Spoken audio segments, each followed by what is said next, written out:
Un saludo, amigos. Buenas noches. Cuando el cardenal John Henry Newman abrazó la fe católica, la principal crítica que le hacían sus antiguos hermanos anglicanos no era tanto que se sometiera a la autoridad del Papa, o que desertara de la Iglesia Nacional Inglesa, o que relativizara la sola escritura protestante. La principal crítica que le hizo el literato inglés Charles Kingsley era que dejaba de lado la religiosidad protestante, donde la mentira se considera un pecado gravísimo, para abrazar otra sensibilidad, la católica, donde mentir al fin y al cabo tampoco parece importar tanto. Después uno se confiesa. Miren, una de las pocas intenciones que nos mueven es que puedan vivir en la verdad de lo que es esta iglesia local, en la verdad de lo que somos y de lo que hacemos. Sin más pretensión, esto es Crónica de la Iglesia, comenzamos.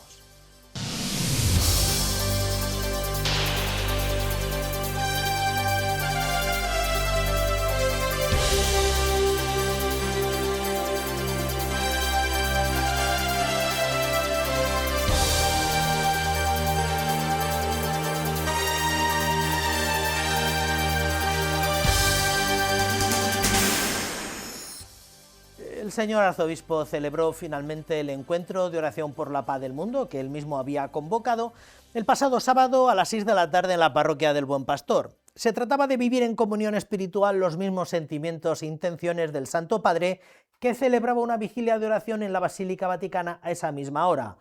Otra cosa es que hayamos sido capaces de promover en las parroquias y comunidades encuentros de oración para pedir por esta intención, asunto al que también nos invitaba el prelado en la misma convocatoria. Son imágenes del Rosario por la Paz en la Plaza de San Pedro, donde León XIV nos exhortó a afrontar como humanidad y con humanidad esta hora dramática de la historia. En un mundo donde parece que no hay suficientes tumbas, el pontífice denunció las responsabilidades ineludibles de los gobiernos y continuó diciendo que la guerra divide, la esperanza une, la prepotencia pisotea, el amor levanta, la idolatría ciega, el Dios vivo ilumina. En este sentido, en la parroquia del Buen Pastor de Toledo, unidos a esta intención del Santo Padre, el señor arzobispo don Francisco Cerro Chávez señaló que nuestra paz es Jesucristo. La paz para un cristiano es Cristo, tiene un rostro, tiene un corazón misericordioso, porque estamos ya en la Divina Misericordia, el domingo de la Divina Misericordia. Esa es nuestra paz, es el corazón de Cristo. El saludo de Jesús resucitado es la paz. La paz os dejo, mi paz os doy. Numerosos fieles de la Archidiócesis de Toledo, miembros de la vida consagrada y sacerdotes, participaron en este encuentro de oración, donde el prelado toledano indicó que la paz es fruto de la justicia y nunca de la venganza. Aquellos que, ante la situación que se vive hoy, lo único que claman es venganza, aunque sea loco por ojo y diente por diente. Eso no es el Evangelio. Más bien Jesús decía que a quien te hace y te pone te pega una bofetada, pon la otra. El Señor siempre respondió ante el mal con el bien. Concluyó su homilía el señor arzobispo de Toledo reconociendo que la paz que nos da Jesucristo nos debe llevar a vivir con los sentimientos del corazón de Cristo.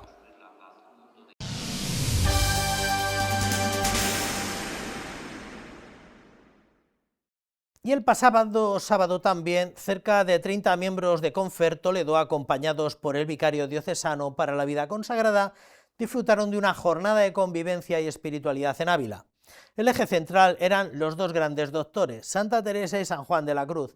Los peregrinos visitaron lugares claves de la vida de la santa que les brindaron momentos de reflexión, con lecturas teresianas y espacios para el silencio. Un encuentro que confirmó que el carisma teresiano continúa despertando interés y compromiso en creyentes de distintas procedencias. En el marco del sábado de la octava de Pascua, Confer Toledo ha celebrado una intensa jornada de encuentro y de espiritualidad en la ciudad de Ávila.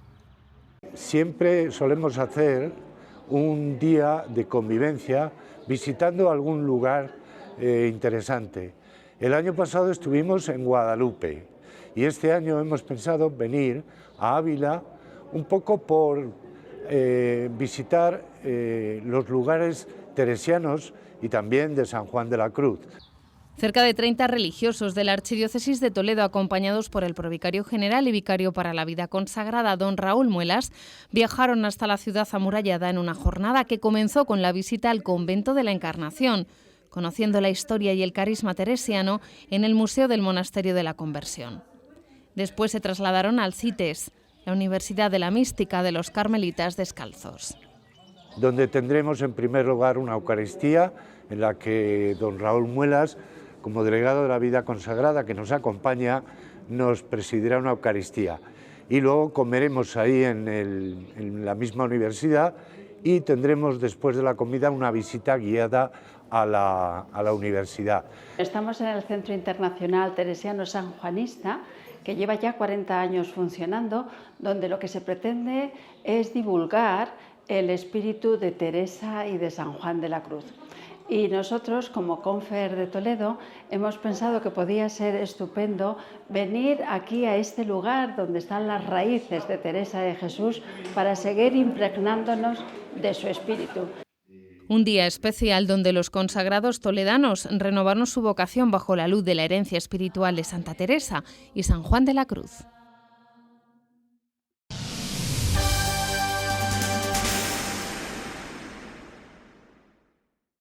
El domingo pasado se celebró en todo el mundo el Domingo de la Divina Misericordia, una fiesta que se inscribió primero en el calendario litúrgico de la Archidiócesis de Cracovia en el año 85, a petición del episcopado polaco. San Juan Pablo II en el 95 instituyó esta fiesta en todas las diócesis de Polonia, y el día de la canonización de Santa Faustina en el año 2000 el Papa consagró esta fiesta para toda la Iglesia Universal.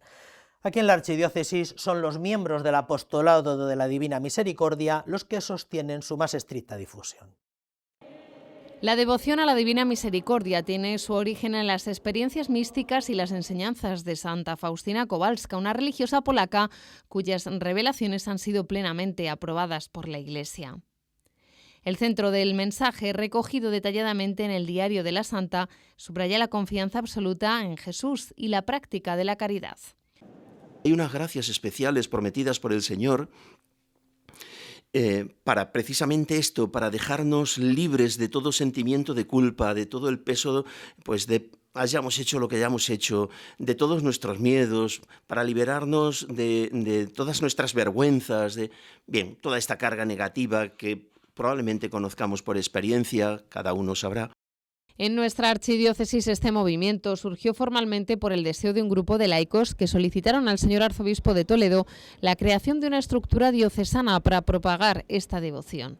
Atendiendo a esta petición, el señor arzobispo firmó el decreto de erección canónica del Apostolado de la Divina Misericordia de Toledo el 5 de octubre del año 2023, constituyéndose como una asociación pública de fieles bajo el amparo del derecho canónico. La devoción está creciendo, en mi parecer, en mi opinión, a pasos de gigante. No hay parroquia donde no se nos llame, pues a decir algo sobre esto, o a explicar algún aspecto de la devoción, o a explicar la devoción. No hay parroquia, no hay movimiento, no hay casa religiosa donde no nos encontremos con personas con mucha devoción a la Divina Misericordia. Actualmente el Apostolado de la Divina Misericordia tiene su sede en la parroquia de Nuestra Señora del Carmen, en Talavera de la Reina.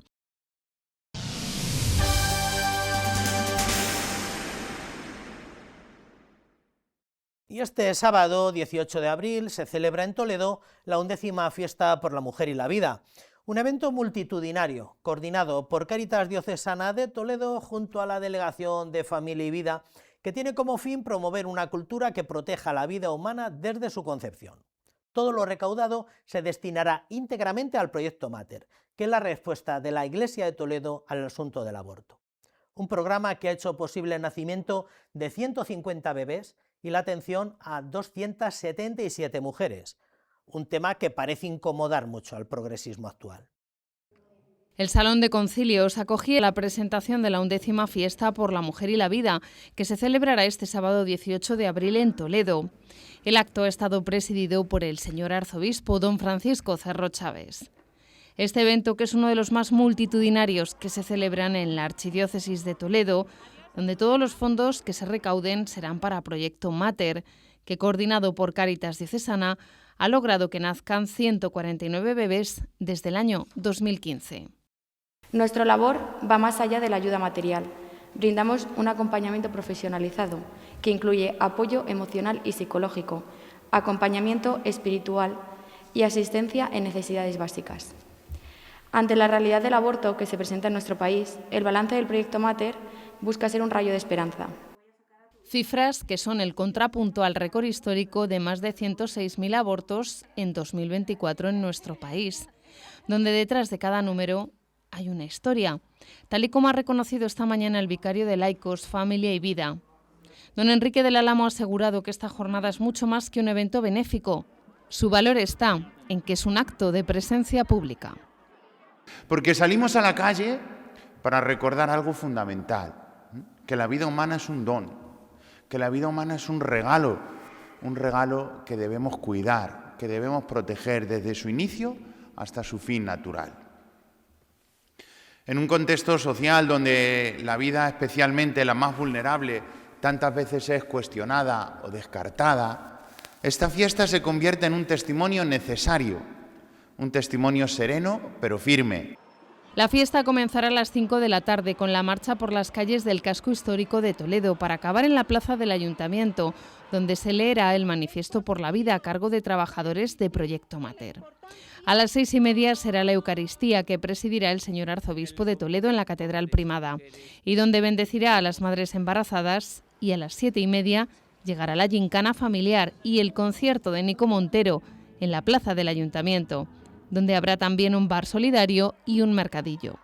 La fiesta por la mujer y la vida de este año tiene como lema «Caminamos juntos por la vida». En sintonía con nuestro sínodo diocesano, Toledo se dispone a vivir una gran fiesta, el próximo 18 de abril, una fiesta por la mujer, por la familia, por la vida, por la esperanza. Que el Señor nos conceda a todos ser testigos valientes y alegres del Evangelio de la vida. Tras la presentación de todos los actos ha sido la firma del convenio con Pulsera Turística como patrocinador oficial de la fiesta y han ofrecido un reconocimiento a las empresas y entidades que han colaborado en esta edición de la 11ª Fiesta por la Mujer y por la Vida.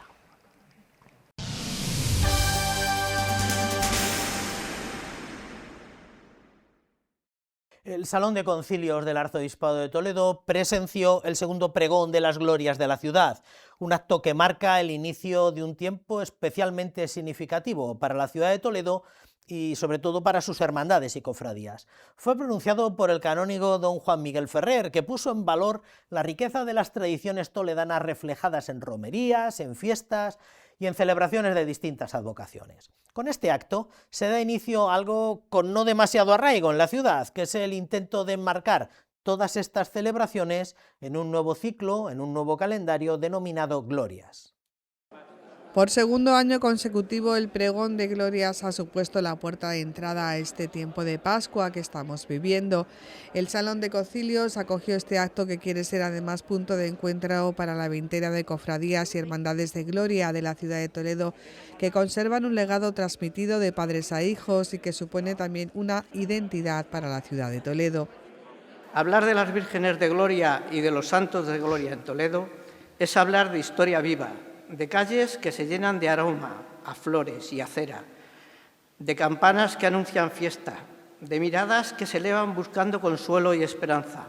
Es hablar de barrios enteros que laten al compás de sus titulares, de generaciones que han aprendido a amar a la Virgen y a los santos de gloria desde la cuna, y de un pueblo que encuentra en ellos refugio y guía. Don Juan Miguel Ferrer, canónigo delegado de Patrimonio de la Catedral Primada, fue el elegido para pronunciar este segundo pregón, en el que insistió en la necesidad de hacer sentir la devoción mariana en todas y cada una de las actividades impulsadas desde las cofradías. Mirad que en vuestras reuniones, mirad que a la hora de salir a las calles y procesionar, a la hora de elegir un cartel o de hacer un lema o un eslogan, a la hora de preparar un himno o cualquier elemento identificativo de vuestras hermandades, aparezca y quede claro que estáis consagrados a hacer visible la gloria de Dios. Por su parte, el señor arzobispo de Toledo, don Francisco Cerro Chávez, animó a todos los presentes a ser testigos de la devoción a María y a ser ejemplo de caridad inherente a toda cofradía y hermandad. Donde se ejercita la caridad, donde se ejercita como las cofradías, allí está la presencia de toda la Iglesia, ¿no? Donde no hay una devoción a la Virgen, Guadalupe, por ejemplo, que también va a ser el año que viene, Sagrario, la Virgen del Sagrario, todas las devociones, ¿no? Los santos, San Isidro Labrador, que vamos a celebrar en tantos sitios, San Antonio de Padua, que no habrá ningún pueblo donde no se celebre, y tantísimas devociones. No hay ningún sitio donde no se ejercite la caridad y el servicio a los pobres. El pregón de gloria sirvió también para hacer 3 reconocimientos a Rafael Rodríguez, a la esclavitud de la Virgen del Sagrario y a la Hermandad de la Virgen del Valle. El acto contó con el acompañamiento musical del dueto Ad Libitum y la presentación de nuestra compañera Silvia Almenara.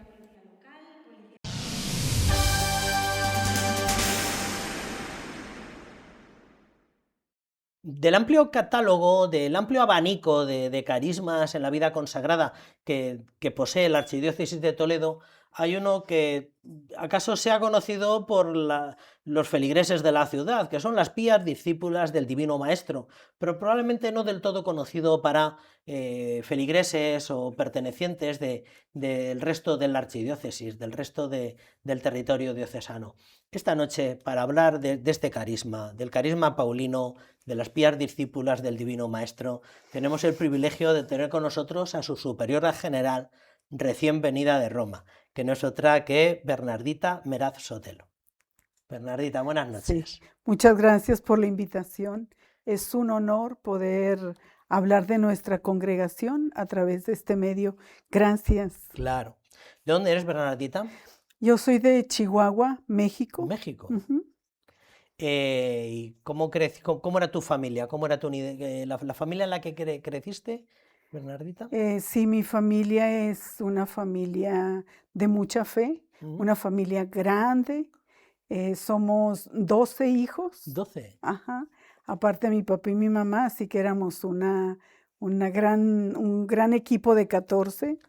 Y mis papás de verdad muy de la iglesia, mucho amor a la Eucaristía, mucho amor a los sacerdotes, mi mamá catequista, muy cerquitas de la parroquia. Entonces desde pequeña empecé yo también a saborear este ambiente y todo el ambiente social que me rodeaba, todo me hablaba de fe, de oración, de amor a la iglesia. Y así. O sea, tu experiencia de vida cristiana antes de que surja el anhelo de la consagración o la intuición de la consagración es familia y parroquia, básicamente, ¿no? Claro, sí, sí. ¿Cuándo surge la intuición de Dios igual quiere que me consagre a Él? ¿Cuándo surge? ¿En qué momento? Fíjate que de verdad estudiando mi historia me doy cuenta que desde muy, muy pequeña, tal vez cuando tenía 2 años, 3 años. Sí. Yo creo que hay vocaciones que nacen en la adolescencia, en la juventud o más grandes, y otras que nacen yo creo que desde la cuna. Sí. Como fuimos tantos, mi mamá cada hijo, cada hija que tenía, la consagraba a Dios y le decía, si es niño, llévatelo para sacerdote, si es hija, llévatela para religiosa. Yo soy la penúltima, entonces desde muy pequeña a mí me atraía consagrarme a Dios porque mi mamá me hablaba de las religiosas, sobre todo de Santa Teresita. ¿Ah? Y yo creía que todas las religiosas eran Santa Teresita.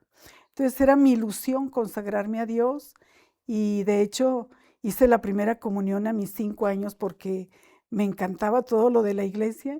Aprendí muy rápido el catecismo, mis catequistas me premiaron y me dieron el regalo de ser catequista de 5 años. ¡Caramba! Yo hice la primera comunión en diciembre, ya en enero yo daba catecismo a los chiquitines, les enseñaba a persinarse, el Padre Nuestro, y no, era desde entonces, y otras niñas yo las organizaba para hacer galletitas, postrecitos chiquitos, y juntábamos nuestro dinerito para los niños más necesitados.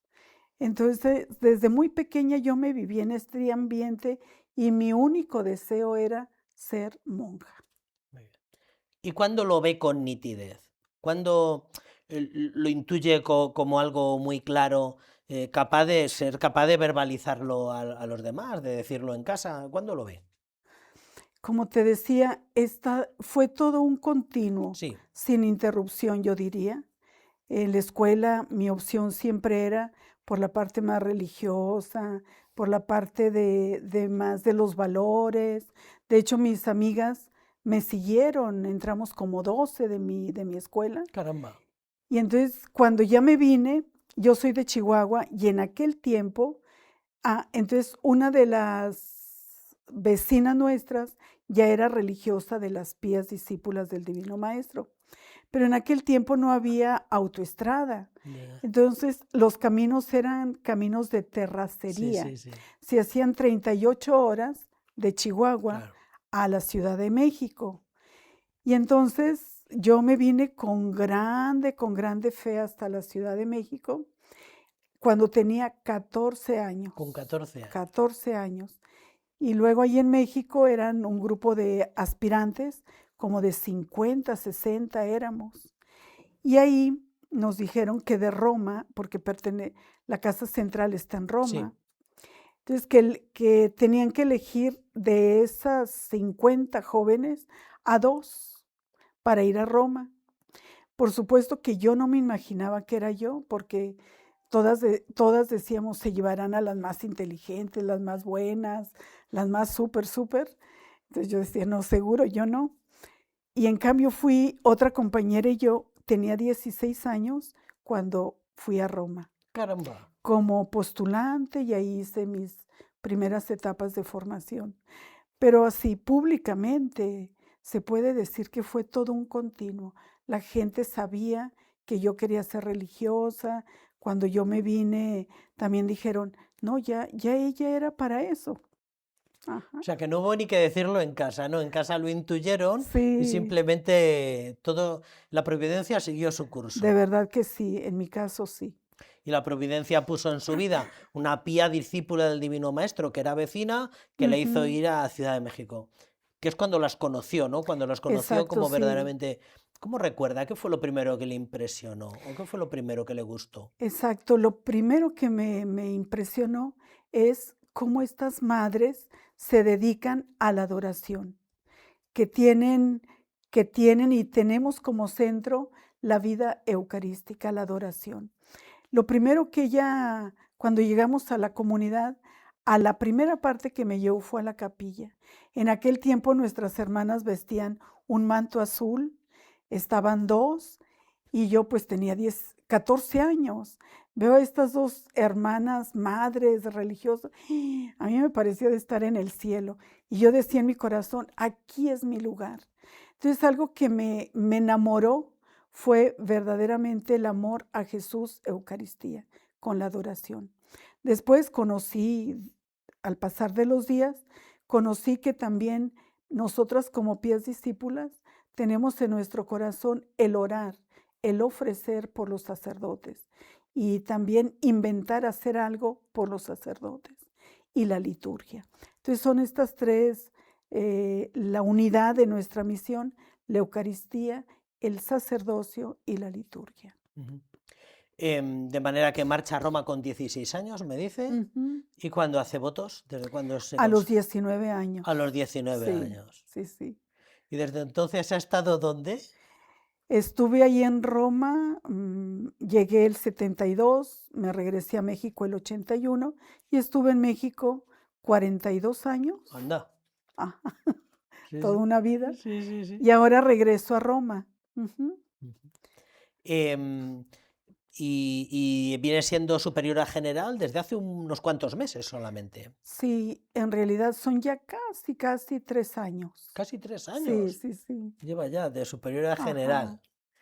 Muy bien. Pues después de haberle puesto rostro a una pía discípula, Bernardita, ¿qué son las pías discípulas del Divino Maestro? Cuando le ha tocado comunicarlo, verbalizarlo o ponerlo en común, ¿Cómo presenta usted las Pías Discípulas? Sí, nuestro padre fundador, el padre Santiago Alberione, un sacerdote italiano, él desde muy joven, también seminarista a sus 16 años, propio en una adoración cuando se dividía el siglo XIX al siglo XX, Sí. él era un joven seminarista de 16 años y él se quedó muchas horas en oración. Ahí intuyó él, de 16 años, que Dios le invitaba a hacer algo por los hombres y mujeres del nuevo siglo. Mas todo fue dentro, en ese encuentro con la Eucaristía. Entonces, nuestra vocación principalmente es eucarística, sacerdotal y litúrgica. Cuando el padre Alberione piensa en nosotras, Pías Discípulas, nos piensa como aquellas hermanas, aquellas religiosas que somos muy significativas en la iglesia, no por obras grandes que hacemos, llamativas, sino sobre todo por ser aquella savia, aquella levadura a través de la adoración eucarística, del amor a los sacerdotes y de muchas expresiones para comunicar la liturgia, el amor a Jesús a través de la liturgia, que las personas se puedan acercar a la fuente de los sacramentos a través de la liturgia. Entonces nuestra vocación es así, es estar en el corazón de la iglesia con la adoración eucarística, el amor a los sacerdotes y todo lo que se puede expresar a través del arte, de la belleza en la liturgia. Menciona al fundador, al padre Santiago Alberione. Lo tenemos más familiarizado como el fundador de los paulinos, las librerías paulinas. Ahora el comercio es muy global todo, pero nos hemos pasado durante décadas yendo a la Plaza Jacinto Benavente allí porque había cosas que solamente se podían adquirir por allí. Que es también el fundador, los paulinos de allí son también fundación del padre Alberione. Sí, sí. ¿Quién es el padre Alberione? Nuestro querido padre fundador, él es el único fundador que en la iglesia ha fundado 10 instituciones, porque él era justamente un grande amigo de Dios. En aquella noche, cuando tenía 16 años, él sintió fuerte, como dije, la invitación de Jesús de hacer algo por los hombres y mujeres del nuevo siglo. Pero lo que él sintió, en aquel tiempo, la prensa atacaba mucho a la iglesia. Entonces él decía, tenemos que inventar una prensa, una editora que sane el valor religioso, el valor cristiano, que anuncie el evangelio, contrarrestar estos medios de comunicación social de aquel tiempo y de ahora también, para anunciar el evangelio. Y es así como el padre Alberione tuvo una idea genial, innovadora, de fundar a 10 congregaciones, todas anunciar el evangelio con los medios de comunicación social. Pero por supuesto que dentro de estas 10 fundaciones, los que más directamente anuncian el evangelio a través de los medios de comunicación son nuestros hermanos, los sacerdotes paulinos, nuestras hermanas las paulinas, después estamos nosotras las Pías Discípulas, que a través del arte, de la belleza, anunciar a Jesús. Y así cada institución que él fundó, nuestra finalidad es dar a conocer a Jesús, dar a conocer el evangelio a través de los medios de la comunicación social y de la pastoral. Y todos son como una especie de gran familia con 10 carismas distintos, pero muy relacionados entre ustedes, ¿no? Sí, somos una familia con una espiritualidad en común, con un carisma común. Lo único que varía un poco son los matices de la misión. Las tareas, las misiones, efectivamente. Y luego además, si uno se mete en la página web, además del padre Alberione, el beato padre Alberione, que tiene reconocimiento de virtudes, también está la madre escolástica. Ah, sí. ¿Quién es la madre escolástica? La madre escolástica es nuestra primera pía discípula del Divino Maestro y también ella está en vías de beatificación. La querida madre escolástica fue también ella una seguidora del Divino Maestro, que es parte preciosa de nuestra espiritualidad, pero es una hija formada de nuestro Padre Santiago Alberione, una enamorada de la Eucaristía, una enamorada de la Iglesia, una también enamorada y una ofrenda por los sacerdotes, y era una mujer muy creativa en el arte, en cómo expresar la belleza de los ornamentos litúrgicos, cómo inventar diseños de cálices, de patenas, cómo inventar lugares lindos en las iglesias para orar. Madre Escolástica es así una enamorada de Jesús. Ella, cuando vivía, defendió también mucho la vida. Cuando en Italia se estaba por aprobar la ley del aborto, ella le escribió al presidente y le dice: señor presidente, yo, la hija más pequeña ciudadana de Italia, le suplico, le pido que defienda la vida desde su concepción. Y hoy en día Madre Escolástica ha hecho muchos favores a las mamás que no pueden dar a luz, oran a ella y suceden grandes bendiciones, grandes gracias de la vida. Muy bien, pues que la gente se acerque ahí a la página web, que será lo más inmediato. Ajá, Y tienen ahí un poco el perfil biográfico del beato Padre Alberione, que pues es un sacerdote muy paradigmático de lo que dice, de la Italia de comienzos del siglo XX, ¿no? Exacto. Aquella Italia laicista, un poco anticatólica, el Padre Alberione, y también la Madre Escolástica, también está abierto el proceso. Y bueno, pues si conocen las pías discípulas de aquí les pueden conseguir muchas estampas, pero por lo menos que se acerquen al perfil biográfico. ¿Cuántas pías discípulas son en la actualidad? Somos alrededor de 1.200 y estamos en 29 países, comprendiendo los 5 continentes. Pero a nivel de familia paulina, toda la familia paulina, somos alrededor de 12.000. Ah, caramba. Y estamos presentes en 70 países como familia paulina. Como familia paulina. Se ven como familia, pero ustedes tienen autonomía, por supuesto. Sí. Cada uno de los carismas tiene su autonomía, pero al final también se sienten como hermanados en... Totalmente, exacto. Somos una grande familia, nos vemos como hermanos, hermanas de verdad. Pero justamente cada congregación tiene su propio gobierno general, provincial y local. Están presentes en los 5 continentes. En su México natal siguen presentes allí en Ciudad de México. Sí, en México, en Guadalajara, Monterrey, Aguascalientes, Matamoros. Bueno. Entonces tiene una presencia muy notable allí en México. ¿Y aquí en España están presentes dónde, Sor? En Madrid, en Barcelona, en Bilbao, en Toledo, las pías discípulas. Y como familia paulina estamos también en Sevilla, en Valladolid, en Santiago. ¿La casa madre general de las pías discípulas? Está en Roma. Que es donde reside usted ahora. Exacto, sí. Así ¿Y la casa un poco madre aquí de España?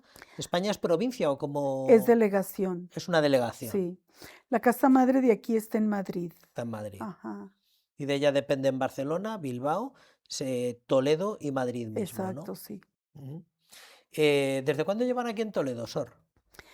Hemos llegado hace 15 días.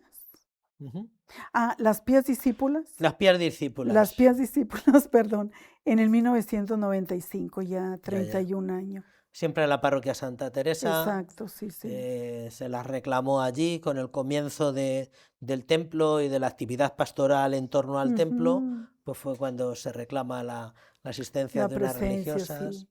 Me da la impresión que por mediación de don Juan Miguel Ferrer, no quisiera equivocarme, pero me da la impresión que por mediación de don Juan Miguel Ferrer vienen aquí a Toledo.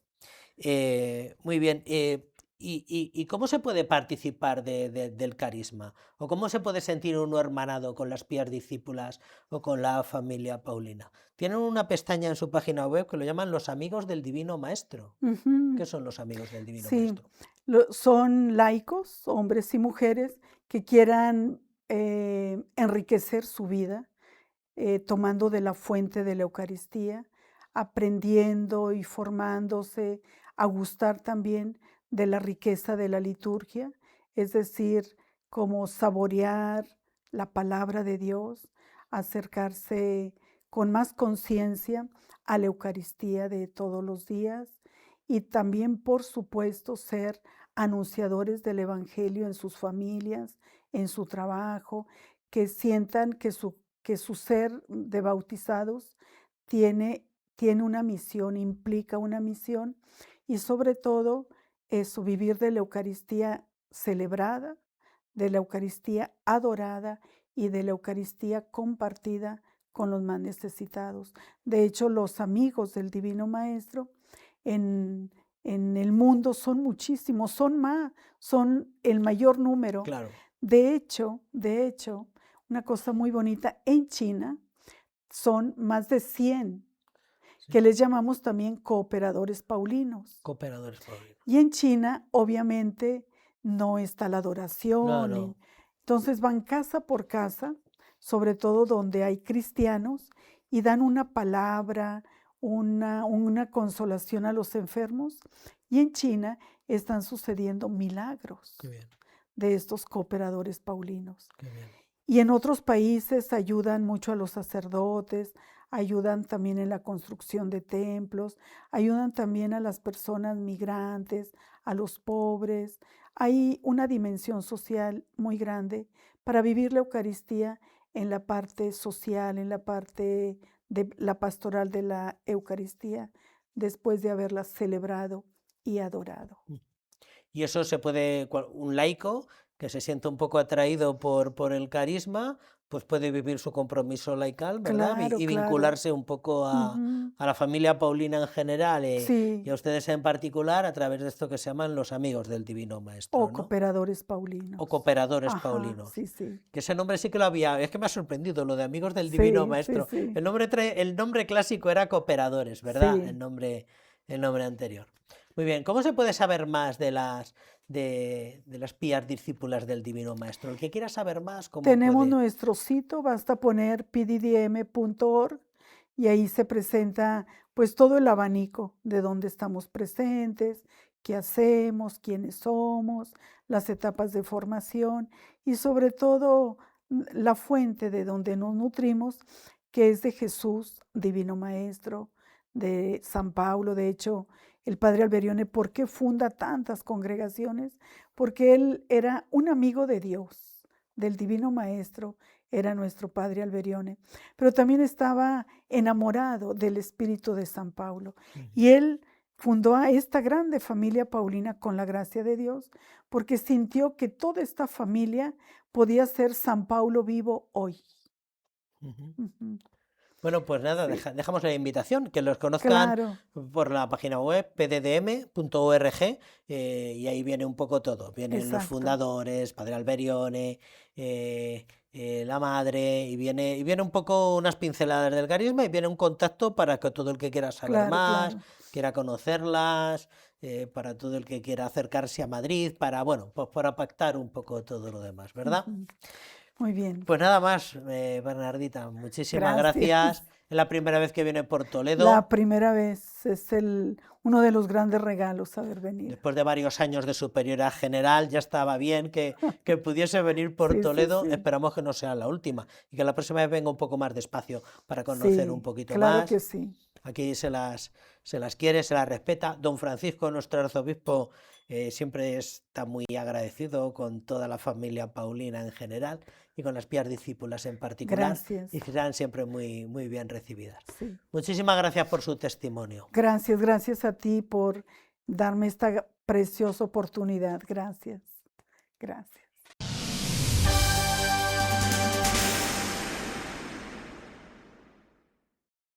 Como todo el mundo ya sabe a estas alturas, el Santo Padre visitará España, en concreto Madrid, Barcelona y las Canarias, en la primera semana del mes de junio. El sábado 6 de junio, los jóvenes de la Archidiócesis participarán como Iglesia Diocesana en la vigilia de oración con León XIV en Madrid. Será un encuentro especial de fe y celebración junto a jóvenes de toda España. Desde la Delegación de Adolescencia y Juventud están organizando la participación con en torno a 70 autobuses. El plazo de inscripción abarca solo hasta el próximo 10 de mayo.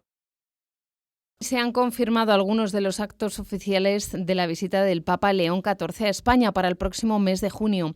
Esta visita institucional contará con una agenda centrada en Madrid y las Islas Canarias, donde el pontífice presidirá una vigilia juvenil y 3 encuentros litúrgicos multitudinarios.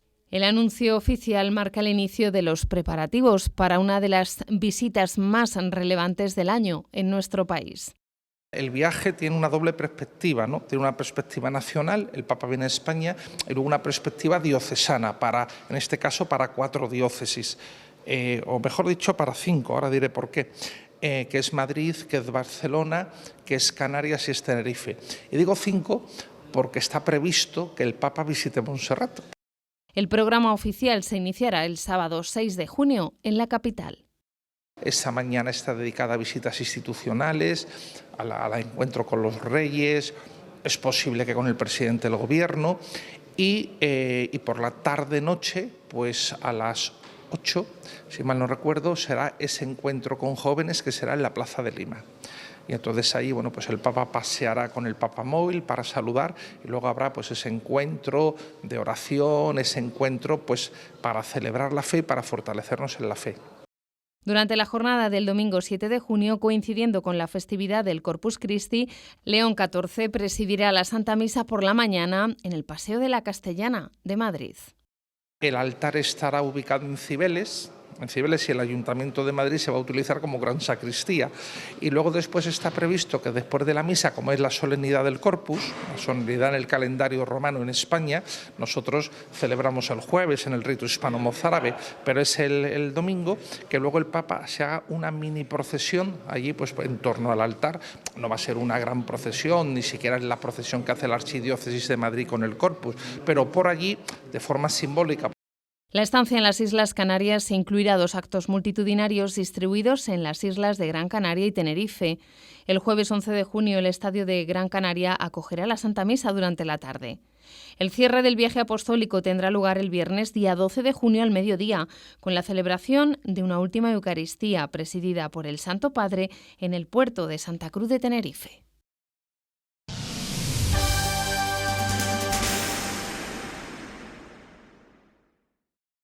Probablemente una de las primeras instituciones que cierran su curso es el Colegio de Arciprestes. Con la reunión de este pasado jueves, la correspondiente a este tercer trimestre, dan por terminados los procelosos trabajos y las sesudas reflexiones de este foro. El Colegio de Arciprestes, ya lo recuerdan, pretende potenciar la pastoral orgánica de conjunto, la ayuda a los sacerdotes y demás agentes pastorales, intensificar la colaboración con el arzobispo y su fiel consejo, además de fomentar la comunión y la participación corresponsable en toda la archidiócesis. La Casa de Ejercicios El Buen Pastor de Toledo ha acogido hoy la última reunión de este curso del Colegio de Arciprestes, un encuentro presidido por el señor arzobispo don Francisco Cerro Chávez. El 26º Sínodo Diocesano que estamos celebrando o el Protocolo de Protección de Menores han sido 2 de los temas a tratar en esta jornada, donde se ha presentado también el proceso de depósito de archivos parroquiales en el Archivo Histórico Diocesano.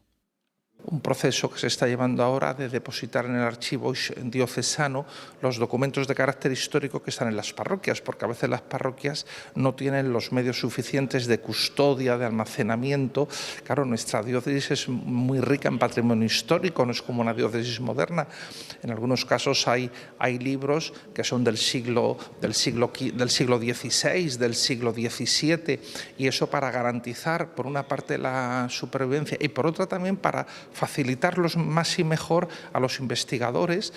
El encuentro ha comenzado con el rezo de la hora intermedia y el saludo del señor arzobispo de Toledo, que ha vuelto a manifestar la importancia de la labor de todos ellos como nexo de unión con el resto de los sacerdotes de los arciprestazgos. Vosotros, los arciprestes, tenéis una labor fantástica, ¿no? ¿Por qué? Pues porque realmente sois los que más cerca estáis de los sacerdotes, los que más estáis con ellos, los que más podéis un poco vivir esa cercanía y esa totalidad, pues para poder un poco el vivir esta realidad. Los preparativos ante la próxima visita del Papa y pautas sobre cuestiones prácticas de la vida parroquial, como la tramitación de expedientes matrimoniales, han sido otros de los puntos que se han abordado en este encuentro, que ha concluido con una comida, reafirmando así el espíritu de comunión en este colegio de arciprestes al servicio de la Iglesia de Toledo.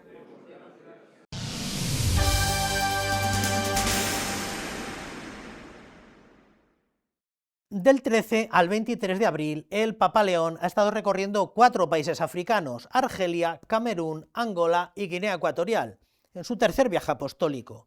11 días, 11 ciudades y un mensaje de paz y diálogo. Es un viaje que el Santo Padre había querido realizar como el primero de su pontificado.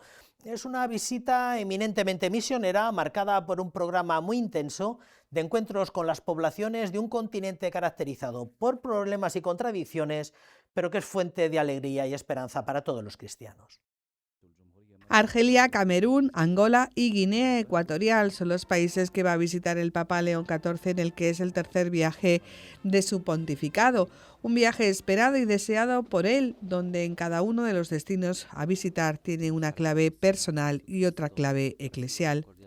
Es el primer gran viaje programado, querido y deseado por el Papa León XIV, con perfiles muy diferentes, desde países de minoría católica y cristiana, como es Argelia, pero tierra de San Agustín, y él es agustino, no lo olvidemos, a países con perfiles políticos realmente delicados, como Camerún, donde el presidente Paul Biya acaba de ser reelegido y hay un conflicto territorial en la Ambazonia, en la antigua parte o la parte que fue colonia británica, o Guinea Ecuatorial, donde está Teodoro Obiang, el presidente más longevo del mundo, y luego Angola, donde el Papa aprovechará la coyuntura de los 400 años de la capital de Luanda, evidentemente para visitar y estar con una comunidad católica mayoritaria y donde hay una presencia misionera también muy importante. La paz es la principal motivación de este viaje del Papa León XIV. Y así lo viene manifestando en cada discurso e intervención pública. Una paz que se construye a partir de la justicia y el diálogo en todos los ámbitos y por el que trabaja el Santo Padre, como por ejemplo en el diálogo interreligioso y con otras confesiones. Cada vez más se valora y se tiene en cuenta el papel que tiene este diálogo en la estabilización de las naciones a nivel social y a nivel cultural, pero también en la resolución de conflictos. Evidentemente, cuando cristianos y musulmanes van de la mano en muchos países donde hay enfrentamientos, donde hay crisis políticas o humanitarias, evidentemente se avanza en la construcción de sociedades más estables, más pacíficas y que también pueden tender a resolver conflictos intercomunitarios como en determinados países. Tampoco hay que olvidar que la visita del Papa a cualquier país es una visita de un jefe de Estado. Por tanto, hay una clave política que no hay que obviar y que estará presente también en este viaje. La visita de un Papa, aparte de, evidentemente, de estar y acompañar a las comunidades católicas y también fomentar, como podría ser en Argelia, el diálogo interreligioso, evidentemente es una parte fundamental. Sin embargo, su paso por Camerún y por Guinea Ecuatorial no puede dejar de lado el hecho de que son dos de los presidentes más longevos en el gobierno en todo el mundo. Por tanto, habrá que estar muy atento a los discursos y a los encuentros que tiene el Papa León XIV, como jefe de Estado también, con los dirigentes locales. A lo largo de estos días, Radio Televisión Diocesana les ofrecerá los actos e intervenciones más destacadas del Papa León XIV, en el que es el tercer viaje que realiza desde su elección como pontífice.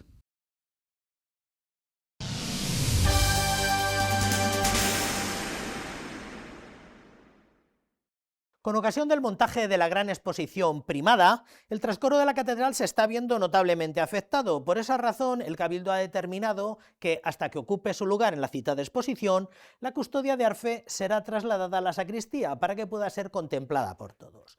Esto ha coincidido en el tiempo con la instalación del andamio necesario para acometer la restauración del transparente, que también compromete el espacio útil en la girola, y también coincide en el tiempo con el desandamiaje de la antesala capitular, que parece haber finalizado sus trabajos. La custodia de Arfe luce desde primera hora de la mañana así de espléndida en la sacristía de la Catedral Primada, una decisión adoptada por el Cabildo que se produce ante el montaje y posterior celebración de la exposición Primada, que comenzará el próximo 25 de mayo. También se está procediendo a la instalación del andamio necesario para acometer las obras de restauración del transparente, por lo que ha sido necesario acotar esta zona de la girola por razones de seguridad.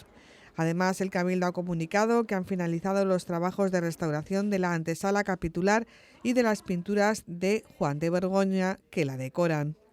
Por último, con ocasión del 8º centenario de la Catedral de Toledo, primada de España, y del primer centenario de la coronación canónica de la imagen de Nuestra Señora del Sagrario, el Cabildo ha manifestado su gratitud al Santo Padre León XIV por su deferencia con la archidiócesis primada y con la catedral, al nombrar a Monseñor Alejandro Arellano Cedillo, decano del Tribunal de la Rota Romana, como su enviado especial a la procesión prevista para el 30 de mayo de 2026, en el centenario de la coronación de la patrona de la Archidiócesis de Toledo, Nuestra Señora del Sagrario, tal y como ha confirmado la Santa Sede.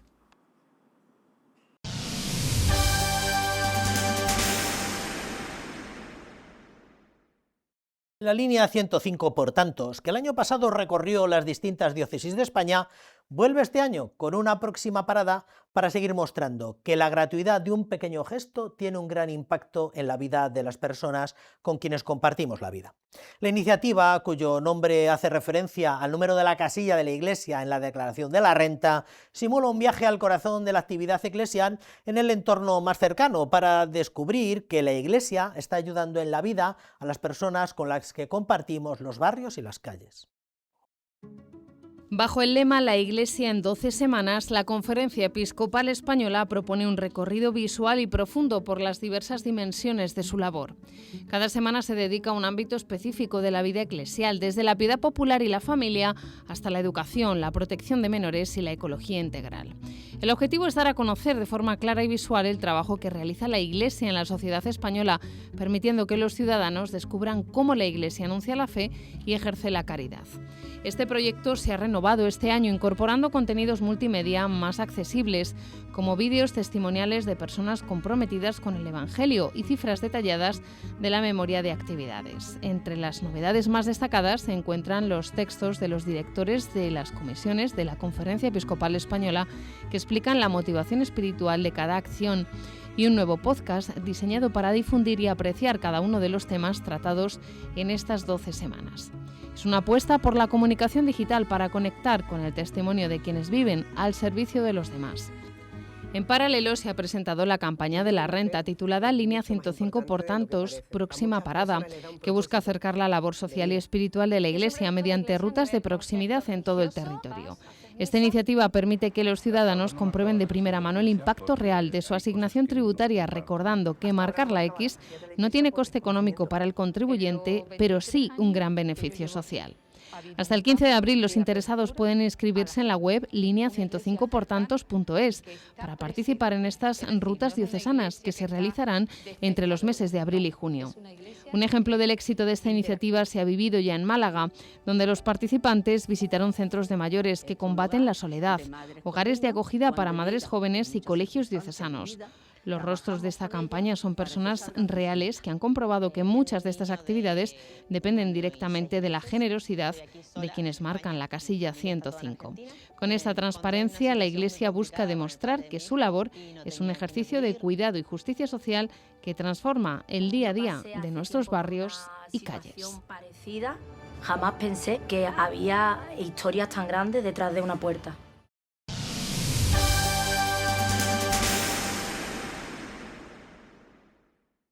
Y el pasado viernes, el Colegio San Juan Bautista, popularmente conocido como el Tavera, disfrutó de su ya popular jornada cultural. Este año recrearon el Siglo de Oro. La jornada fue preparada y organizada por toda la comunidad educativa, que se volcó con todos los preparativos. Las instalaciones deportivas y los patios de recreo que caracterizan este colegio acogieron talleres diseñados por alumnos y profesores. También han participado el personal no docente, así como las hijas de la caridad y los familiares que han querido sumarse y colaborar. Con un duelo literario ha comenzado esta mañana la jornada cultural sobre el Siglo de Oro en este colegio de Toledo. Los chicos van de Velázquez y las chicas van de Menina, simbolizando que los chicos pues son el que pintó el cuadro de las meninas y las chicas somos las meninas que estamos como en el cuadro. De Don Quijote. ¿Y quién fue Don Quijote? El caballero. ¿Y su mejor amigo quién era? Sancho Panza. Toledo fue uno de los grandes faros culturales de la España del siglo de oro. En aquella época nuestra ciudad era un hervidero de artistas, literatos y pensadores que convirtieron sus calles empedradas en el epicentro del humanismo español. Velázquez vivió y sobre todo pintó en el siglo de oro, que es el que estamos representando. El siglo de oro para España fue tan importante porque tanto pintores como escultores o escritores, personas que se dedicaban al arte, subieron mucho de nivel y se hizo muy famoso España justo por eso. La comunidad educativa al completo ha transformado las instalaciones deportivas y los patios de recreo en un escenario del siglo XVII, organizando talleres y eventos que viajan al corazón de nuestra historia. Porque nos parece que tiene un abanico de posibilidades, tanto de diferentes materias y competencias, como para poder representar en un patio al aire libre. Artistas, escritores, pintores, incluso una danza que ha sido desarrollada en el acto inaugural. Es una iniciativa que involucra desde los más pequeños de infantil hasta los alumnos de cuarto de la ESO, demostrando así que el pasado está más vivo que nunca. Estamos haciendo un instrumento musical. ¿Con qué? Con pompones, una pajita y hilos. Vale. Y cascabeles. Y nos enseña a meter los pompones, los cascabeles, y luego pues atarlos a la pajita. Pero después los padres tienen que hacer una cosa, que es pegar los pompones con silicona. Durante la mañana, talleres de historia, arte y literatura. Un viaje al pasado que nos enseña que la historia no solo son fechas en un papel, sino la raíz de lo que somos. Porque para pintar un futuro lleno de luz, nada mejor que conocer los grandes trazos que otros dibujaron antes que nosotros. Un paso atrás en el tiempo para coger impulso hacia el mañana.